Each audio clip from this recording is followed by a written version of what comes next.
why this was, and I was told a very interesting thing, which is that ama-light workers, izangoma ezisebenza ekukhanyeni, need to be awake during witching hour. La khona abathakathi bayenza imkhuba. So thina lesi sikhathi ubuphela ubuthongo kumele vele ubukhuleka uphahla. Uphahla doing what we call constructive interference. Si blocker through the electromagnetic frequencies. Si block ubuthakathi that is being sent across the world. Ukethakatha abantu. Bona bayathumela thina siyabe sishaya intercept. Emoyeni. Spiritual warfare, guys. Injalo. This is real spiritual warfare. So, yeah. So I'm just so glad to see even a few people here. Oh, when are you selling? How? I don't worry. All of it is very important. And it yonke into vele is critical, right?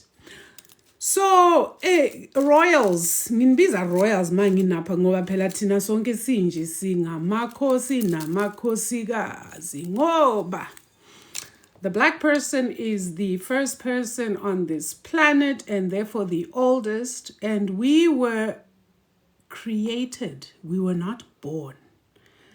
Everyone else who comes after us was born by us. Tina, we were created. There's a big difference there. You can go and do your research to find out what the difference is. So it's good to be here with you guys. Sabona Tanda, your necklace. If you are in South Africa, Great Empire of Kemet, every Sunday they have a marketplace. Who makes these and sells them. They are absolutely beautiful. This is a copper one. I have one in brass. It looks like gold. So yeah, very, very, very useful. So naindaba, guys.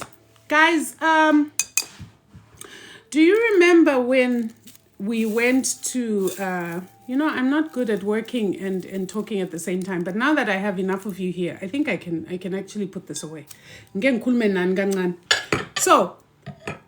September 22nd. Who remembers what happened September 22nd, 2023? The Great Empire of Kemet, as per usual, that time of year, every year, probably for the last 4 or 5 years, has been going to Enzalo Yelanga to do a pilgrimage and to celebrate the African New Year, which is September the 23rd on the African calendar. And we go to the oldest stone calendar in the world. It's over 70,000 years old, which is Inzalo Yelanga. And Bab Credo used to call, the real name is Umazi Sagazi. That is the real name for that stone structure. Why is that stone structure there? Well, there are many reasons, but one of the main ones is it sits on what is called an energy vortex, meaning that there is a very high concentration of an electromagnetic frequency that allows Tina, abantu who go there, to actually align with that energy, and you can heal the cells in your body. So anywhere in your body where maybe your DNA is breaking down, which is this is really usually the precursor for diseases like cancer and so on. You can go in that place barefoot, and this electromagnetic frequency can heal you from head to toe. That structure, that calendar, has its own story of how it was constructed, and Umkulu talks about it a lot. You guys can go on the YouTube and listen. But what I wanted to share with you is that this year, 2023, as we were preparing to go Enzalo, we got a message that somebody had reported that we were going there. Not that we were ever sneaking there. We just didn't ask for permission because we didn't think it was important for us to get permission to go and do our cultural practice in our own country, that we needed to ask for permission. It's like saying Izangoma must ask for permission to go and use rivers to cleanse, or that Zangoma must ask for permission to go ehlathini ukuyophahla, or Zangomas must ask for permission to go up mountains to pray. Do you see what I'm saying? So for Tina, it was a no-brainer. We weren't asking permission to go and do our cultural practice, which our ancestors were doing for centuries before us. Why is this important for us, you ask? Because we are the people who are trying to heal ourselves and to reconnect with who we were before we were colonized. This is very important. Umuntu omnyama ulimele, royals. We are a wounded people. Everything about us is wounded. Back to pre-colonial history. Find out what okhokho nabokhokokazi were doing so that they had life, so that they had abundance. If you look at these structures that are actually all over the world, because umuntu omnyama was all over the world, we populated the whole world before umlungu and everybody else showed up.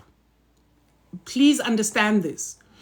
That's why you see pyramids in America. You see pyramids in South America, in Belize. You see pyramids in Sedona, here in the US. Is another energy vortex.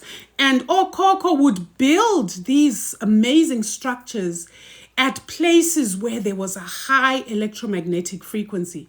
And it was usually where a line of latitude and a line of longitude crossed. These imaginary lines across the world called ley lines, which measure a certain energy. When they crossed is where you have this powerful energy vortex, right? So now, here we are, we're getting ready to go. Message comes through that we do not have a permit from the Department of Forestry, and therefore we cannot go. So we thought, well, we're going. So we literally wrote a press statement to tell the world that we were being told that we couldn't go to practice our spirituality, to go and do pilgrimage to our ancestors, to celebrate our African New Year in our land, at a structure that was constructed by our ancestors for the very purpose we wanted to go and use it. We put that out onto Twitter. We went. We actually went a day before. We went on the 21st. We got there, the gate was locked, but we had found a way, and GEK people had found an alternative way to get up onto the hill where the stone calendar is. So we took that way. We went in. The main gate was closed. In the morning, we got a message that there were police at the main gate, which was locked, and they were blocking people from going in. So a group of us with Umkhulu Nsingiza, we got into cars and we drove all the way around down to the bottom to the gate.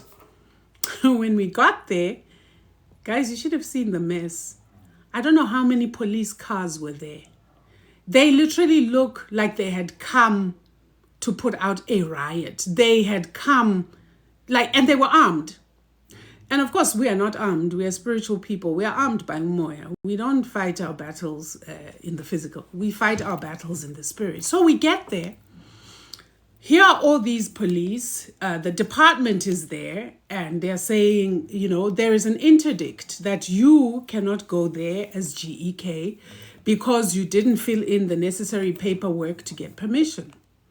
So Mkhulu explained and said, we didn't fill in any paperwork. Number one, why should we be filling in paperwork to go and do something that is very natural and normal for us as Bagwantu in a place that is ours, in our land? Number one. Number two, the paperwork under the Department of Forestry, even if we had filled it in, they were going to deny us because some of the things that we had to agree to, we couldn't agree to because our cultural practice demanded certain things. Number one, that there was going to be a fire.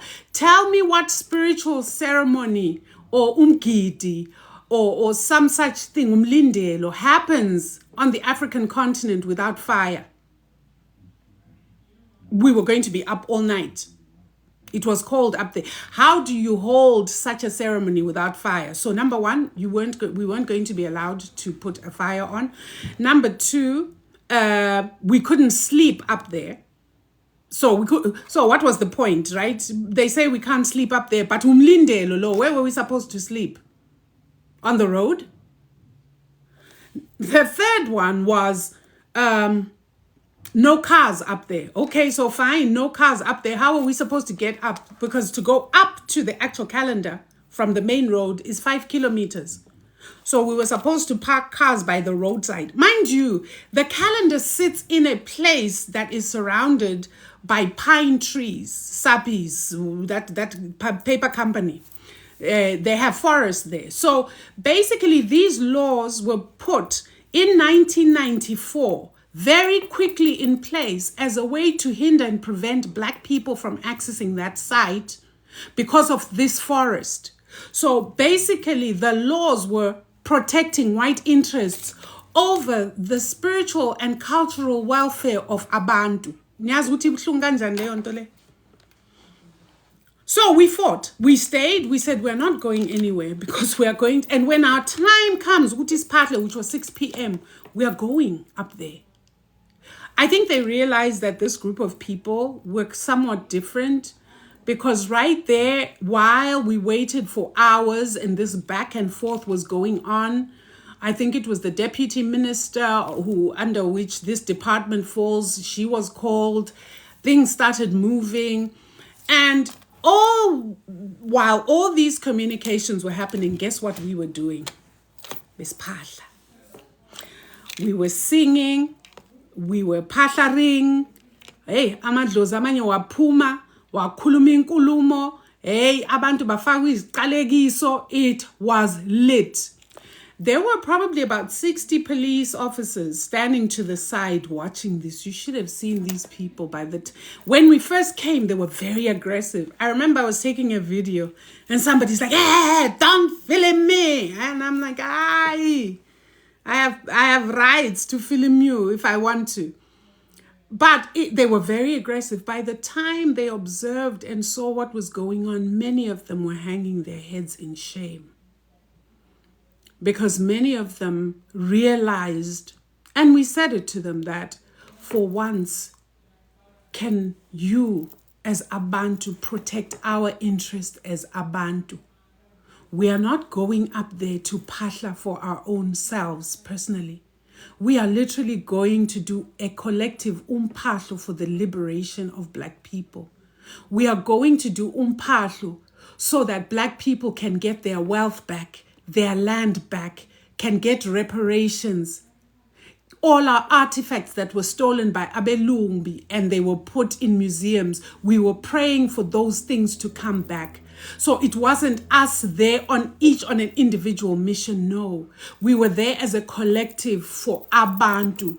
Abantu across the globe, not Abantu in Africa, not Abantu in South Africa or Malawi, as Abantu bonke who have suffered under the yoke of whiteness. This is what we were going to do. And we looked at them and we said, and you, to protect white interests, are blocking us from going in there. You brought your police cars. What, you want to arrest us? For what? What is our offense actually? When you go to book us, what do you put on the paper? They are arrested for trespassing. Trespassing where? In whose land? Who owns this place? So it was a very charged and emotional. And guys, I want to tell you, emotionally, it was very painful for all of us. You don't understand what it feels like. And I had come from the States specifically to go there. There were people who had traveled from different parts of the world to do this pilgrimage. And we are all standing there in disbelief that this is happening on the African continent. Eventually, we were allowed to go in. As many of you saw, we were tweeting about it and sharing, updating you guys. When we got up there, we did our thing, we finished and we left. But what then came out of that was we needed a long-term solution. So that once and for all, sikhulule inzalo out of the hands of people, first and foremost, who did not even know the cultural aspect of this place. Department of Forestry was concerned about the forests there.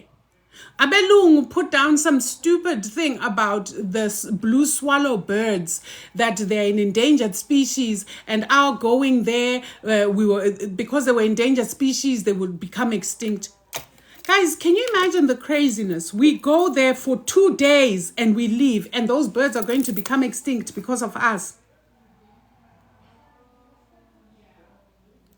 The reason why the birds were an endangered species is because of the forest, those eucalyptus trees that white people put there. These birds require that grass that is on the ground.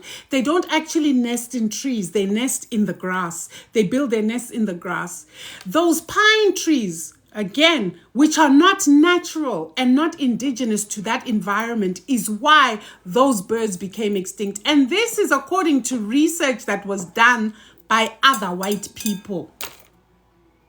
So when we came back, I pulled up all these documents. We went it was the Department of Culture, because we really felt that this site needs to be freed and put under the Department of Culture, because then our needs could be accommodated under that ministry. You see, red tape.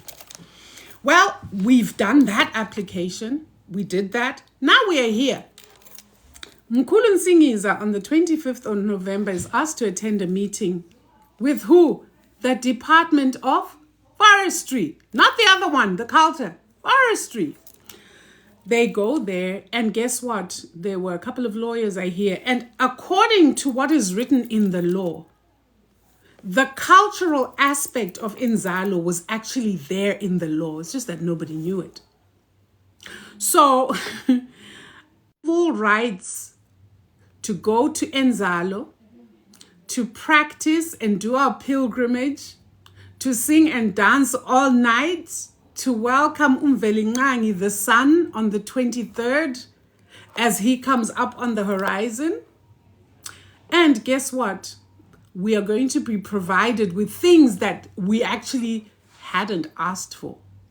They are going to make sure that there is a demarcation so that cars can go up and be parked. They are going to create a fireplace, iziko, for us so that we can have a fire. They are going to, now, remember, we're not allowed to camp up there. We camped, but we're not allowed. They're going to allocate an area where people can now bring their tents, or we can have the company that we had this year come and set up tents, so that people who want to lie down or whatever can go and do that. So now it will run from the 21st to the 23rd. The 21st to the 22nd, there are tents. People can sleep over there, wake up, we fellowship together, get to know one another, because the main reason we are doing this is to create Black unity outside religion and politics. Black unity around culture, around our identity as Abantu.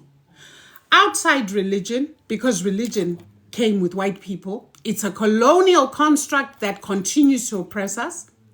Outside politics, because it's a system that came nabelumbi. And if you look around you across the continent, these so-called republics, this political system isn't working for Tina, Abantu. It serves the interest of who? Abelumbi. And who are the gatekeepers and managers of this sick system? Umuntu. Imidlwembe. Kahle kahle. So now we are able to go. We are free from the 21st to the 23rd. Those days are GEK's pilgrimage days.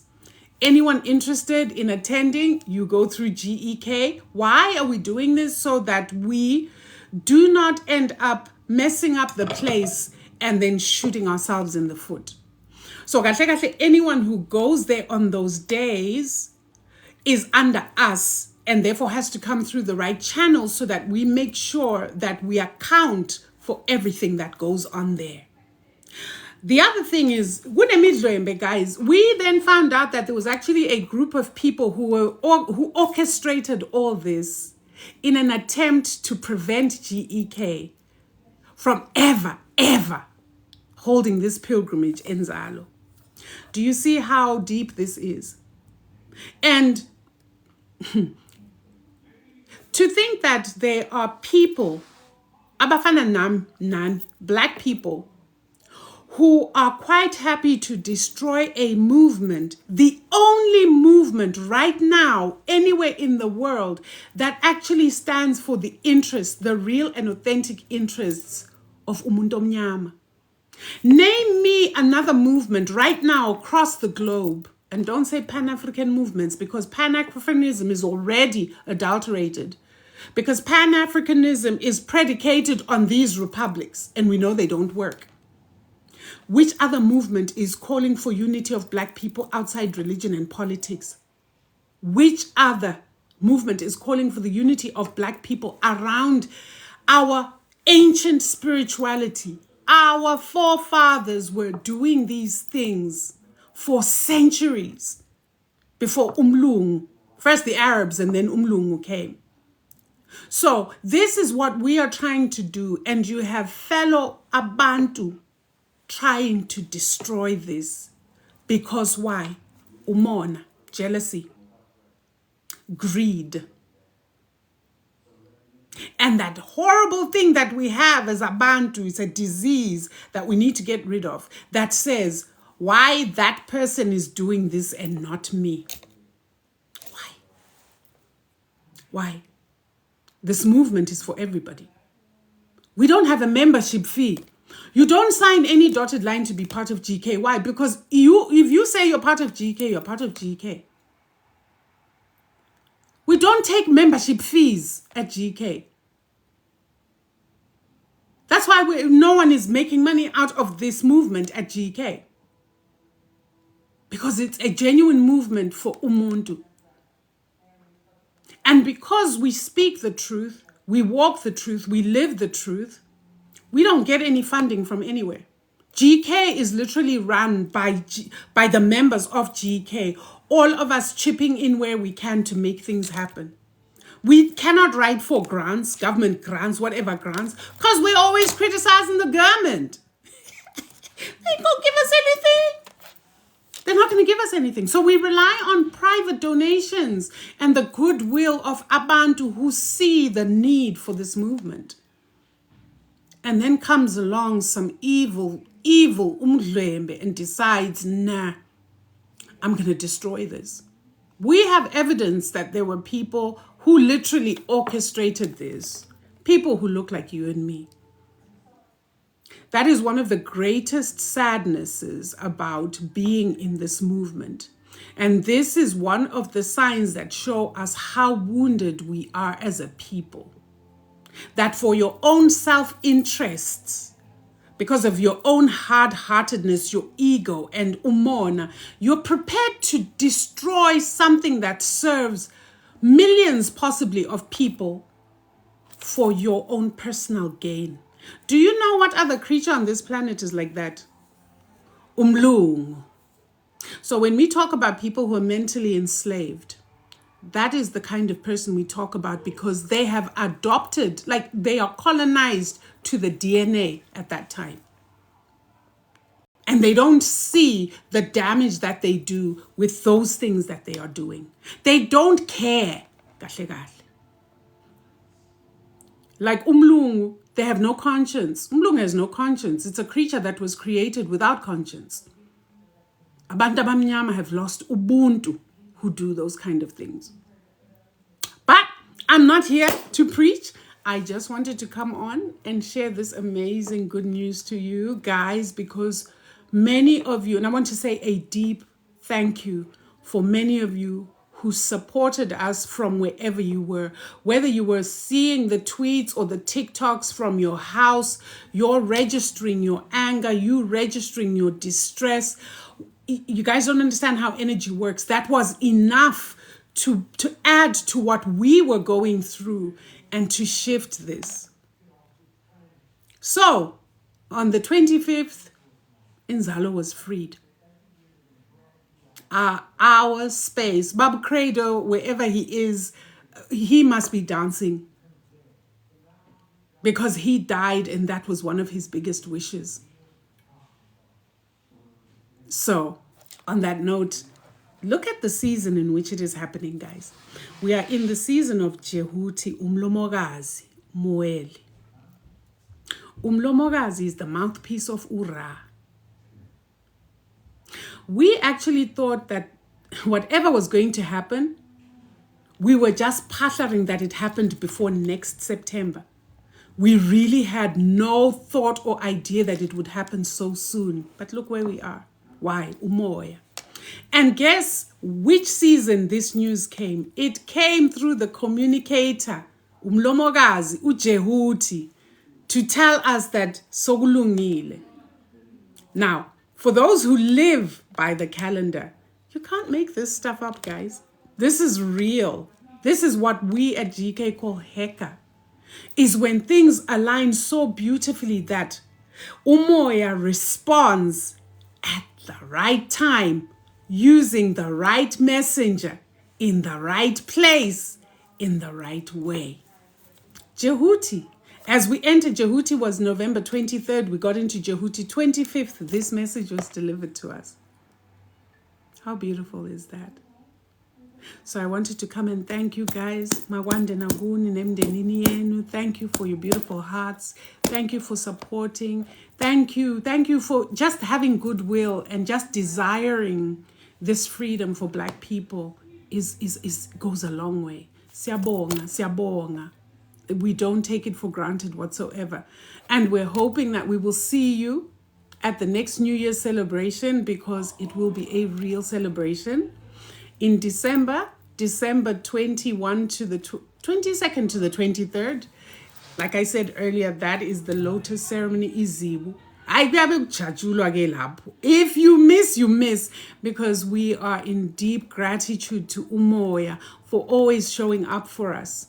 We don't need guns to fight this battle, guys. We don't. We just need to align with nature, to align with these energies and principles, and there is absolutely nothing that we cannot achieve. We got Inzalo in a way that we weren't even expecting. We had no expectation, because we just knew that whatever happens, we need to pasha that we don't go through the same stuff the following year. And Umoya just intervened at the right time, in the right way, a way we didn't even expect. So there's lots of joy, Ekaya. There's lots of hope, of joy and real awe and gratitude. So if you can join the crew that's going to Polokwane for the Izibu ceremony, please join. It's going to be lit. Like, people will be singing and dancing like you've never seen. You're going to see people lifting off the ground.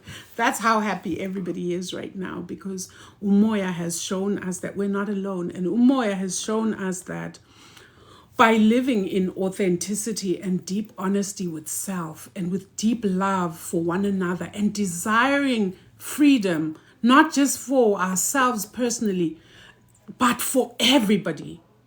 When we come together, that's why Umlung always wants to separate Black people. Do you know why? For the simple reason that they know how powerful we are when we come together. If there's one creature on this planet who knows the power of Black unity, is Umlumbi. That's why divide and conquer. They're always trying to divide us.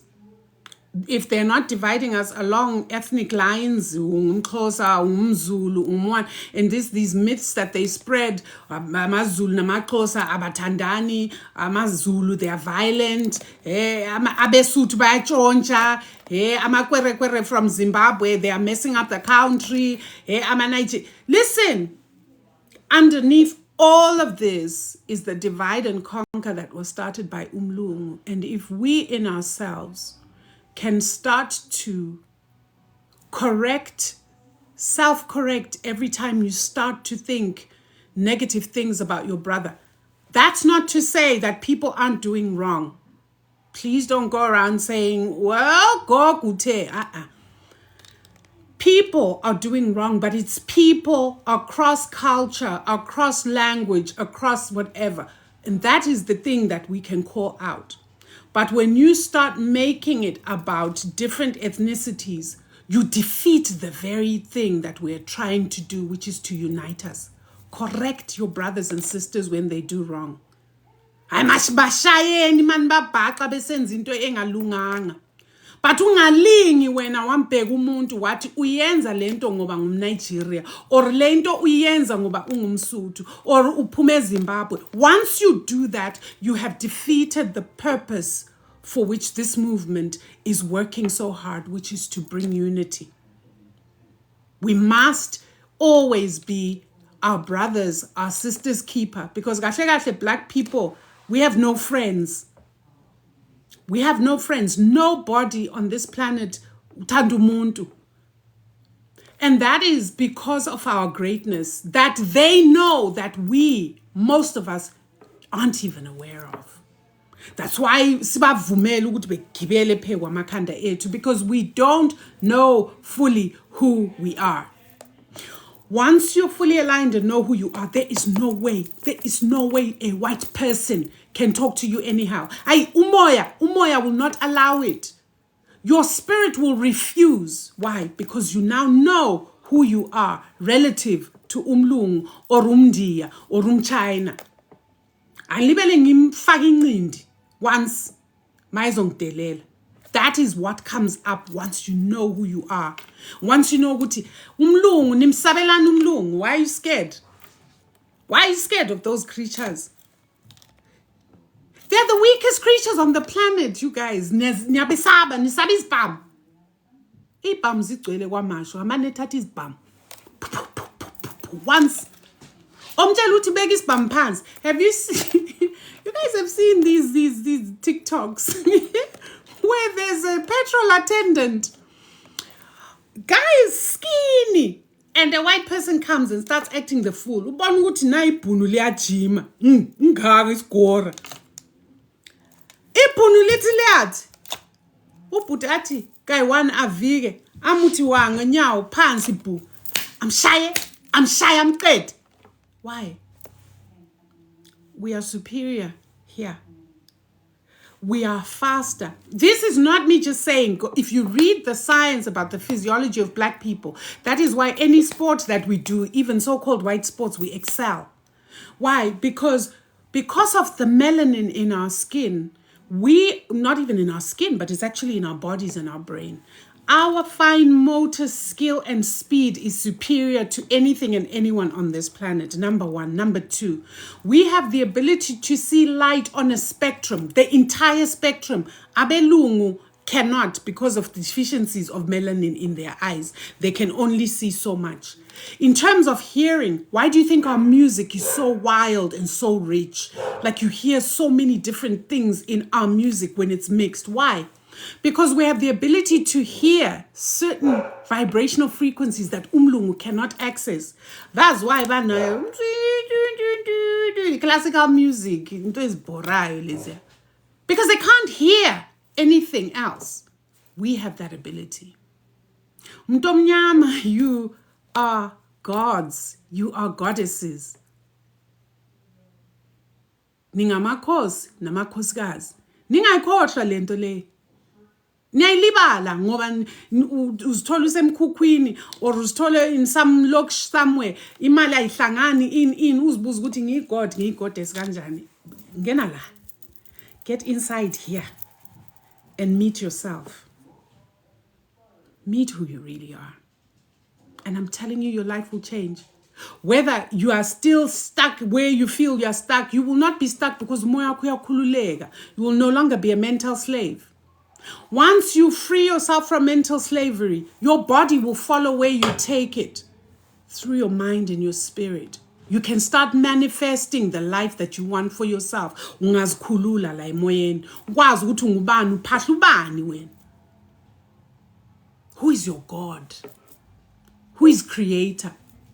Once you've defined those things as umuntu, ozalwa nguNtu, uma wethu nguNtu thina. Once you know that, it's game over. So, a word of encouragement to you, a word of deep gratitude and thank you to you guys for everything. that you've done. Thank you. Thank you. Thank you. I thank you, although it's also for you. But we need this structure so that we can move forward. The structure gives us something to come together around as Abantu, so we can push ahead and move together. And that's why I thank you. But you, Black people, you rock, man. Yes, special. And my deepest manifestation and desire is that each and every African, Black person, Mtanagantu, really gets to know that without having to hear it from me or anyone else. Uzazi ukuthi ungubani wena. Even the way you walk is going to be different. So, Masithokozeni, thank you guys so much. I appreciate your presence.